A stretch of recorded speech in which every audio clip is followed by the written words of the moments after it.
mereka bohong atau menutup-nutupi kekurangan, muhiqat barakatu bai'ihim,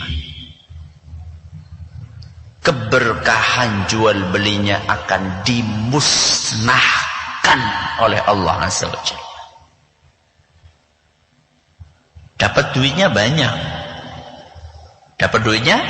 banyak, tapi habisnya juga cepat. Orang-orang yang hartanya nggak berkah, kelihatannya wah, ya, kelihatannya wah. Beli mobil harganya 5 miliar, hah? Cuma 5 miliar? Belum penjara. Ya. Gak diberkahi oleh Allah Azza wa Jalla ketika hasil penipuan. Ya. Akun palsu, tidak jujur dalam jual beli. Apalagi Ustaz yang bertolak belakang dengan prinsip kejujuran. Gampang menyebarkan berita hoax.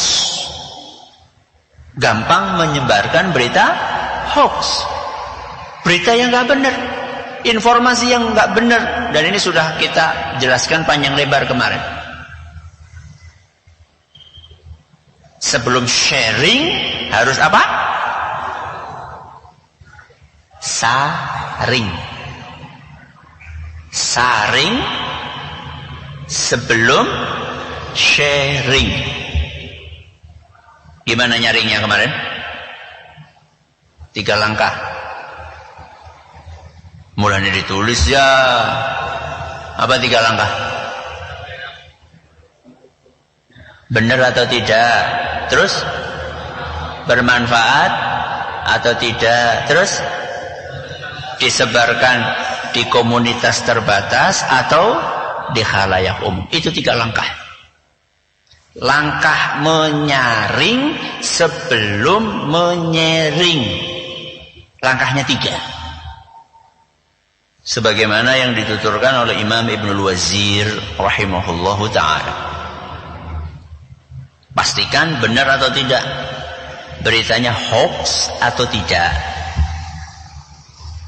Cuplikan kajiannya sesuai kitab dan sunnah atau tidak. Pastikan dulu. Setelah dipastikan benar, kalau ternyata nggak benar berarti sudah delete aja, nggak usah disimpan, menemui HP. Sudah jelas-jelas hoax, ngapain disimpan? Delete. Kalau ternyata benar, masih ada langkah yang kedua, nopo? Bermanfaat atau tidak? Yang benar ini kalau di-share bermanfaat atau tidak? Kalau ternyata bermanfaat, langkah berikutnya. Kalau ternyata tidak bermanfaat, nggak usah disebar. Dah, baru langkah yang ketiga. Kalau kita pandang bermanfaat, layaknya, pantesnya ini di-share di komunitas terbatas atau untuk khalayak umum. Tidak setiap informasi yang kita dapatkan bisa disebar untuk umum. Ya, itu 3 langkahnya. Jadi siapapun yang masuk ke belantara media sosial atau ke dunia internet, maka dia harus punya prinsip kejujuran. Jangan sampai masuk neraka gara-gara medsos. Lucu kan?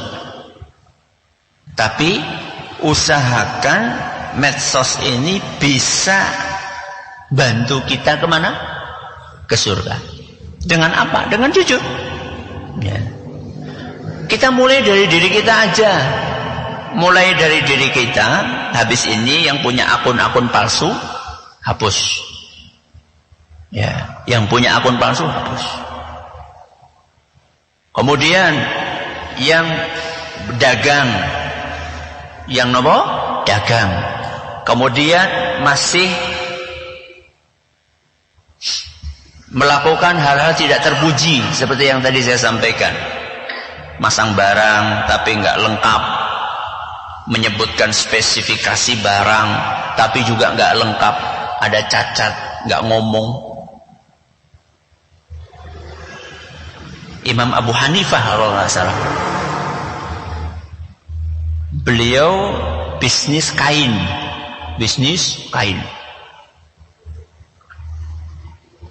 ngambil dari sebuah wilayah kemudian dijual di wilayah lain. Suatu saat datang kain bergelondong-gelondong, banyak kain. Sudah dibayar, kemudian dikasih tahu sama penjual kainnya, wahai imam, ini ada yang cacat, kain ini ada yang cacat, ini cacatnya di sini. Dikasih tahu, oh iya terima kasih. Sudah, akhirnya qadarullah saat itu beliau ada urusan sehingga nggak bisa nunggui tokonya. Maka manggil temennya, tolong ya ini dijaga, saya ada urusan penting mendesak, nggak bisa ditinggal, tolong kamu jualkan kain ini. Tapi ingat, ada bagian cacat di sini. Dari sekian puluh gelondong kain itu mungkin ada satu gelondong sedikit cacat. Kamu jangan sampai tidak ngasih tahu kepada orang yang beli kain ini. Kalau ada orang milih kain ini, kamu harus ngasih tahu cacatnya. Siap. Dah, singkat cerita, pergi Imam Hanifah sehari 2 hari, intinya sampai urusannya selesai. Begitu pulang, masya Allah, bersih, alias laris manis. Dan temunya ini kan masya Allah, alhamdulillah, laris.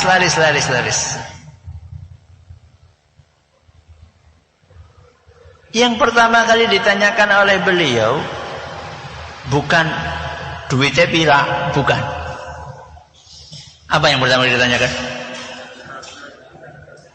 Yang cacat ini saat ada yang beli, kamu ceritakan enggak? Apa kata temannya? Astaghfirullah, lupa. La haula wala quwata illa billah. Langsung saat itu juga beliau keliling dari satu tempat ke tempat yang lainnya. Siapa yang beli kain cacat di toko saya? Tidak ada yang apa? Tidak ada yang ngaku. Mungkin ada tapi sudah apa? Sudah pergi. Apa yang beliau lakukan? Duit keuntungan itu semuanya disedekahkan. Semuanya. Bukan hanya yang apa? Bukan hanya duit harga kain yang cacat itu, bukan. Semua keuntungannya dia sedekahkan. Itu orang punya ilmu, punya takwa, jualan itu seperti itu. Mulanya Umar bin Khattab beri pengumuman, siapapun yang belum pernah belajar fikih jual beli gak boleh masuk pasar. Jual beli gak boleh. Bruin, nah, diterapkan itu kepada kira-kira bubar pasar. Siki loh, siki. Kalau zaman itu